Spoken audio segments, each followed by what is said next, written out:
Ketika kita mempertanyakan tentang sejarah awal manusia, pasti kita yang beragama akan mengarahkan pembicaraan pada teks-teks agama.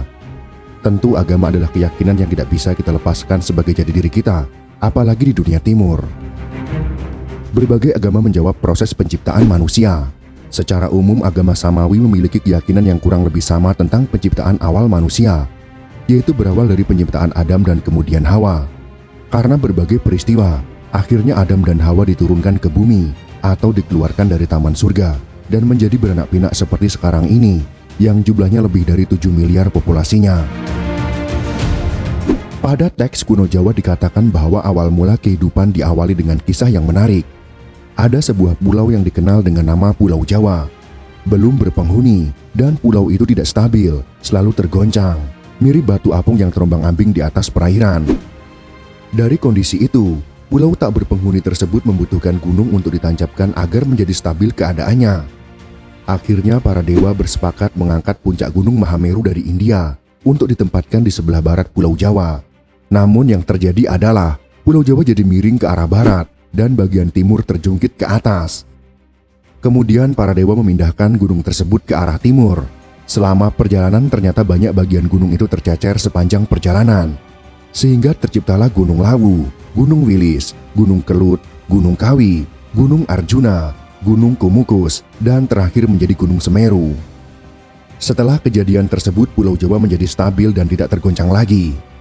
Mengetahui Pulau Jawa sudah aman dan stabil, Batara Guru berkeinginan menciptakan manusia di pulau yang tak berpenghuni tersebut.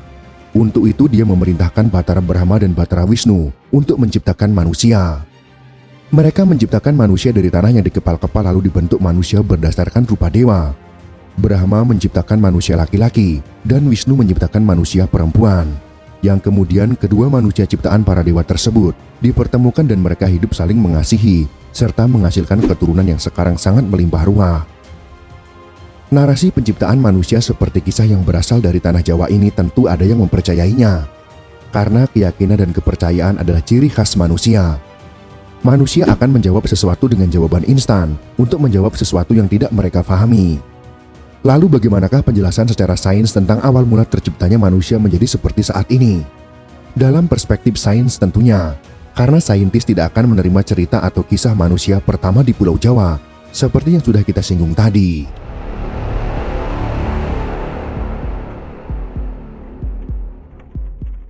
Dalam cerita-cerita penciptaan manusia dari berbagai budaya ataupun agama, tentunya akan memiliki banyak sekali perbedaan.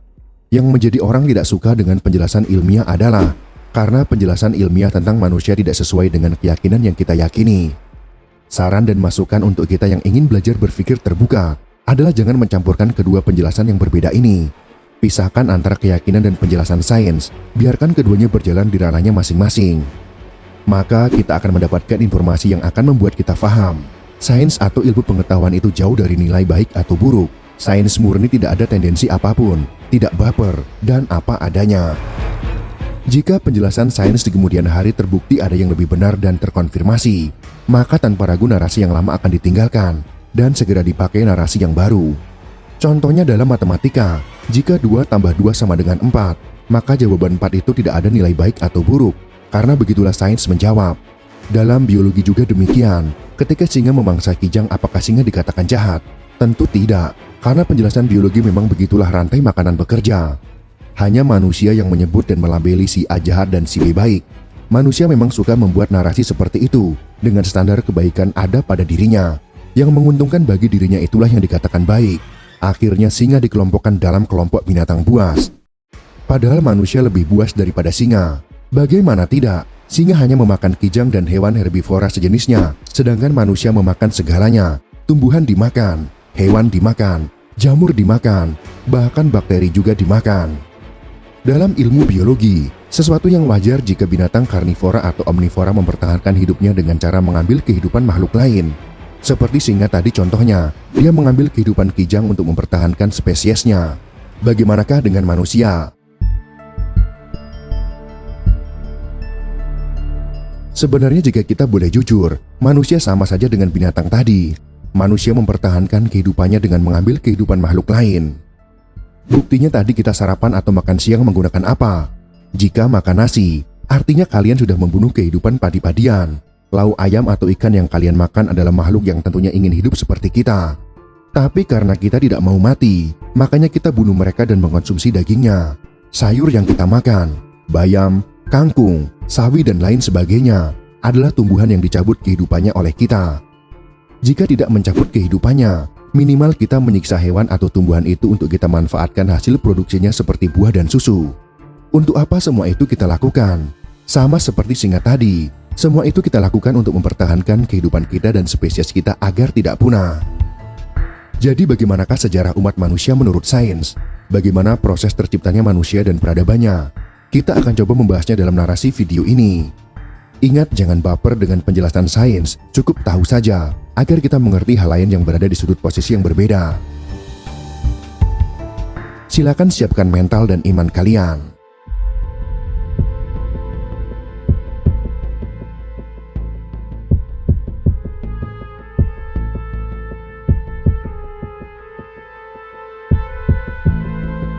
Dalam sebuah buku yang fenomenal dan kontroversial yang berjudul Sapiens, Riwayat Singkat Umat Manusia, karya Profesor Yuval Noah Harari, disebutkan, pada 14 miliar tahun yang lalu, tiba-tiba terjadi ledakan besar yang melepaskan materi.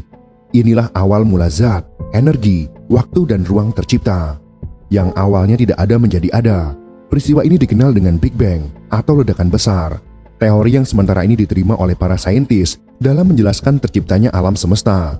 Kisah tentang bagian-bagian mendasar alam semesta yang kita kenal ini disebut dengan fisika. Pada 13,7 miliar tahun yang lalu, setelah muncul zat dan energi, mulai bergabung menjadi struktur-struktur kompleks yang dikenal dengan atom. Atom kemudian berkombinasi membentuk molekul-molekul. Kisah atom, molekul dan interaksinya dikenal dengan kimia. Pada suatu planet yang kita sebut dengan bumi sekitar 3,8 miliar tahun yang lalu, molekul-molekul tertentu ternyata membentuk struktur-struktur amat besar dan rumit yang tentunya disebut dengan organisme. Kisah tentang organisme inilah yang sekarang kita kenal dengan biologi. Pada 70.000 tahun yang lalu, ternyata ada makhluk yang dikenal dengan Homo sapiens mengalami perubahan yang sangat luar biasa, membentuk struktur yang lebih rumit lagi yang disebut dengan budaya. Perkembangan budaya manusia sesudah terbentuknya itu kemudian dikenal dengan sejarah. Inilah yang sekarang sedang kita bahas. Dalam buku Sapiens, sejarah manusia dalam bertahan hidup bahkan sampai bisa menjadi puncak tertinggi dalam perjalanannya, ternyata telah mengalami 3 kali revolusi yang sangat luar biasa, yaitu revolusi kognitif pada 70.000 tahun yang lalu. Revolusi kognitif membuat manusia mampu berkomunikasi, belajar dan mengingat. Revolusi pertanian pada sekitar 12.000 tahun yang lalu. Pada saat itu manusia sudah mulai mendomestikasi tumbuhan yang bisa dikonsumsi hasil produknya, seperti gandum, padi-padian, kacang-kacangan, umbi-umbian dan lain sebagainya. Yang terakhir adalah revolusi sains yang bermula pada 500 tahun yang lalu sampai saat ini. Pengetahuan kolektif sejak ratusan bahkan ribuan tahun yang lalu dikumpulkan dan menjadi sesuatu yang sangat berguna bagi umat manusia. Ketiga revolusi tersebut telah merubah wajah bumi seperti yang sekarang ini kita lihat. Hewan-hewan yang mirip manusia pertama kali muncul sekitar 2,5 juta tahun yang lalu, namun tidak nampak menonjol dengan hewan-hewan lain yang hidup di habitat yang sama. Di Afrika Timur pada 2 juta tahun yang lalu, terdapat sekelompok karakter manusia yang mirip dengan kita. Ada ibu-ibu yang mencemaskan bayinya, anak-anak yang bermain lumpur dengan riang gembira, pemuda yang tidak suka diatur, orang tua letih yang tidak mau diganggu, cowok-cowok maco yang memamerkan ototnya untuk memikat kembang desa, nenek-nenek bijak yang telah mengalami banyak hal. Manusia-manusia purba ini bercinta, bermain, menjalani persahabatan, dan bersaing demi status dan kekuasaan. Namun ternyata kawanan simpanse, babon, dan gajah juga melakukannya. Tidak ada yang istimewa dari kelompok manusia ini. Tidak ada yang berpikir kala itu, bahkan manusia itu sendiri, bahwa keturunan mereka kelak akan berjalan di atas bulan, memecah atom, membaca kode genetik, dan menulis buku sejarah bahkan menguasai dunia dan segala isinya. Yang paling penting untuk dimengerti adalah bahwa manusia purba merupakan hewan tak berarti dengan dampak terhadap lingkungan tak lebih besar daripada gorila, kecoa ataupun ubur-ubur. Homo sapien, spesies sapien. Sapien artinya bijak. Dalam genus Homo, Homo artinya manusia. Genus sendiri dikelompokkan menjadi famili. Homo sapiens merupakan anggota satu famili. Fakta gamblang yang tadinya merupakan rahasia paling terkunci rapat dalam sejarah. Homo sapiens sejak lama lebih suka memandang dirinya berbeda dari hewan, yatim piatu, tanpa sanak, tanpa kakak adik ataupun sepupu, dan yang paling penting, tanpa orang tua. Namun ternyata bukan begitu kenyataannya. Suka tidak suka, kita adalah anggota satu famili besar dan sangat berisik yang disebut kera besar. Kera besar ini biasanya tidak memiliki ekor yang panjang seperti monyet. Manusia hanya menyisakan tulang ekor yang tertutup daging, sama seperti simpanse, gorila, dan orang utan. Mereka sudah tidak memiliki ekor panjang. Kerabat-kerabat terdekat kita yang masih ada adalah simpanse, gorila, dan orang utan. Simpanse merupakan kerabat kita yang paling dekat. Pada sekitar 6 juta tahun yang lalu, satu kera betina memiliki 2 orang putri. Yang satu menjadi nenek moyang semua simpanse, yang satu lagi menjadi nenek moyang kita. Jadi secara sains, kita memiliki kedekatan dengan simpanse. Mungkin jika dilihat dan diperhatikan dari wajah kita, memang sangat mirip dengan simpanse. Coba saja amati matanya, telinganya, dan juga hidungnya. Secara genetik DNA manusia dengan simpanse memiliki kemiripan, bahkan persentasenya 98 sampai dengan 99%. Jauh lebih dekat simpanse terhadap manusia daripada manusia dengan gorila. Bayangkan manusia dan simpanse berbagi DNA yang sama. Tidak perlu kita mencari-cari saudara kita dari alien yang turun ke bumi.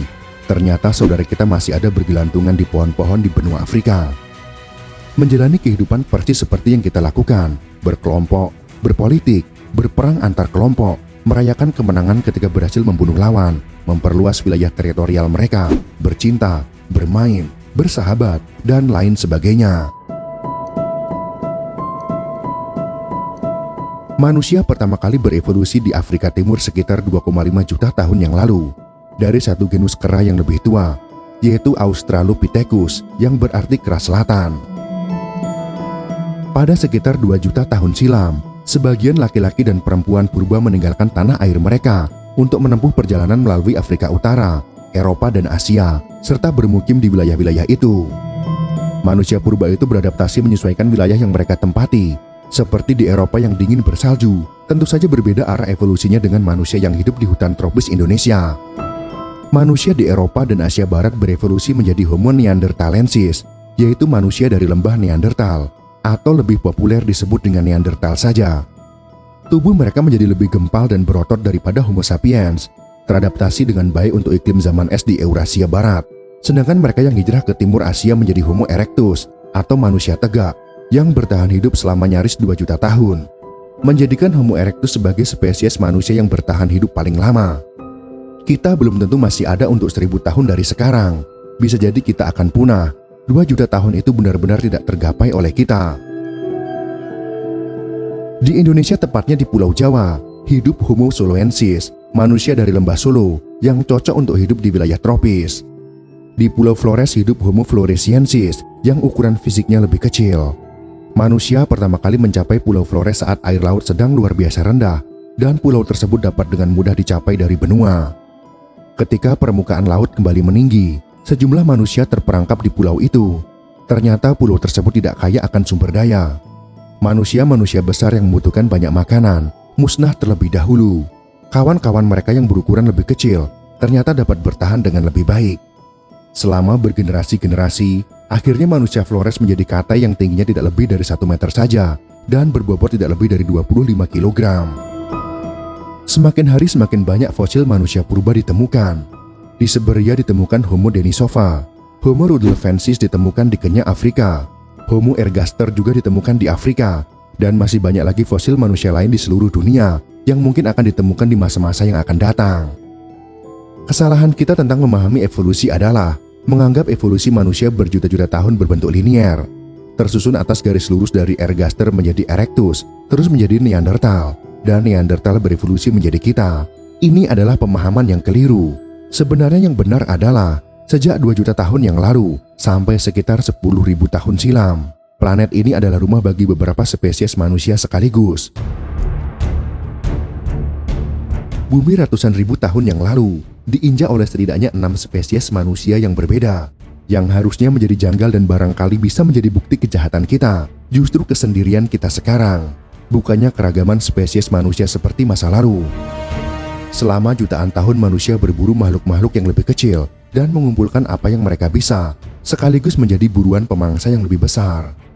Kita bukan puncak rantai makanan, tapi kita malah menjadi incaran hewan-hewan pemangsa yang lebih besar. Baru pada 400.000 tahun silam, spesies manusia mulai mengejar hewan-hewan buruan besar secara rutin. Dan baru pada 100.000 tahun silam, dengan munculnya Homo sapiens, manusia melompat ke puncak rantai makanan. Salah satu langkah besar dalam perjalanan menuju puncak adalah penjinakan api. Sejumlah spesies manusia mungkin telah sekali-kali menggunakan api pada 800.000 tahun silam. Sejak sekitar 300.000 tahun silam, Homo erectus, Neanderthal, dan leluhur Homo sapiens menggunakan api untuk keperluan sehari-hari. Manusia menjadi memiliki sumber cahaya dan kehangatan yang terandalkan, sekaligus menjadi senjata mematikan untuk melawan singa yang mengancam. Tidak lama sesudahnya, mungkin manusia dengan sengaja menyulut kebakaran lingkungan. Kebakaran yang dikelola dengan hati-hati ternyata dapat mengubah semak belukar yang tidak bisa dilewati menjadi padang rumput bagus yang disarati hewan buruan. Selain itu, manusia dapat menyusuri bekas kebakaran dan memanen hewan, kacang-kacangan, serta umbi-umbian yang telah masak terpanggang api. Namun hal terbaik yang dapat dilakukan oleh api adalah memasak. Makanan yang tidak dapat dicerna dalam bentuk alaminya, seperti gandum, beras, dan kentang, menjadi makanan pokok kita berkat kegiatan masak-memasak. Api tidak hanya mengubah kondisi kimia makanan, melainkan juga biologinya. Memasak dapat membunuh kuman dan parasit yang menghuni makanan. Manusia jadi lebih mudah mengunyah dan mencerna makanan kesukaan lamanya, seperti buah-buahan, kacang-kacangan, serangga, dan bangkai setelah semua itu dimasak. Jika tidak karena api, kita membutuhkan waktu lebih dari 5 jam hanya untuk mengunyah makanan. Berkat api, manusia menjadi memiliki waktu luang yang lebih banyak setiap harinya. Kembali kepada pertanyaan, mengapa hanya spesies Homo sapiens yang sekarang tersisa di bumi? Kemanakah spesies manusia lainnya? Untuk menjawab pertanyaan ini ada beberapa teori yang dapat kita gunakan. Yang pertama adalah teori kawin campur. Teori ini menjelaskan, ketika Homo sapiens mendarat di Arabia, sebagian besar Eurasia sudah dihuni oleh manusia-manusia lain. Saat itulah Homo sapiens yang hijrah dari Afrika bertemu spesies manusia yang lebih dahulu ada di daratan itu, dan mereka pun saling mengawini. Akhirnya manusia zaman ini adalah hasil dari kawin campur tersebut. Menurut teori ini, ketika sapiens menyebar ke wilayah-wilayah Neanderthal, sapiens kawin dengan Neanderthal sampai kedua populasi ini menyatu.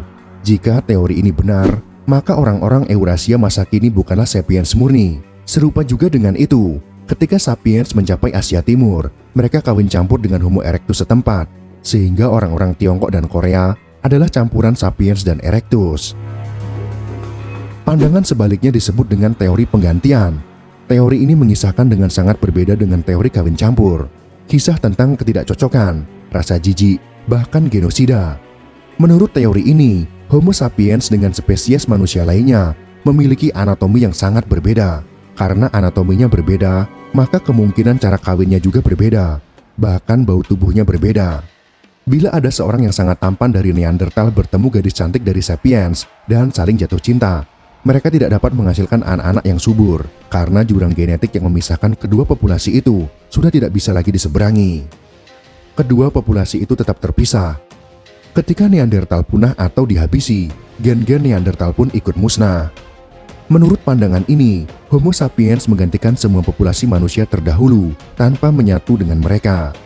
Bila memang teori ini benar, maka keturunan semua manusia masa kini bisa dilacak mundur hanya sampai ke Afrika Timur, yaitu pada 70.000 tahun silam.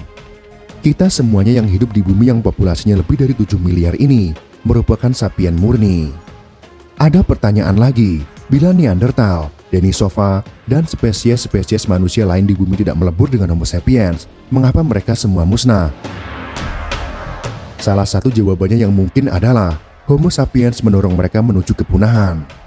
Bayangkan oleh kita, sekawanan Homo sapiens mencapai lembah Balkan, di mana Neanderthal hidup selama ratusan ribu tahun. Para pendatang baru itu mulai berburu rusa dan mengumpulkan kacang-kacangan dan buah beri yang merupakan makanan pokok tradisional manusia Neanderthal. Sapiens merupakan pemburu dan pengumpul yang lebih handal berkat teknologi yang jauh lebih baik dan keterampilan sosial yang lebih hebat dari Neanderthal, sehingga mereka pun beranak pinak dan menyebar. Orang-orang Neanderthal yang kalah cerdik semakin kesulitan untuk mencukupi kebutuhan makanannya. Populasi mereka menyusut dan lama-kelamaan tumpas. kecuali bagi satu atau dua anggotanya yang bergabung dengan sapiens tetangga. Kemungkinan jawaban lainnya adalah persaingan untuk memperebutkan sumber daya menjadi semakin sengit sampai melibatkan kekejaman dan genosida. Kita ketahui bahwa toleransi bukanlah ciri khas sapiens.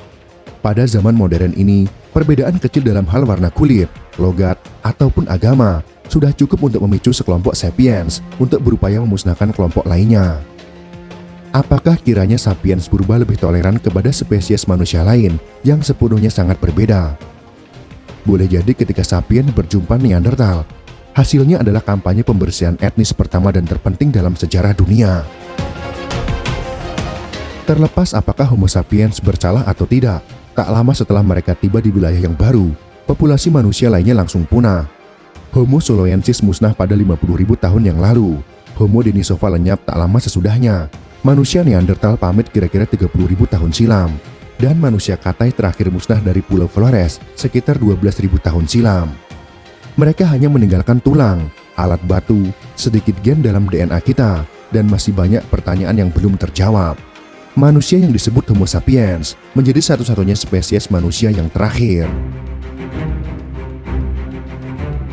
Apa sebenarnya rahasia kesuksesan manusia sapiens? Bagaimana bisa hidup di tempat-tempat yang sangat jauh dan berbeda secara ekologis?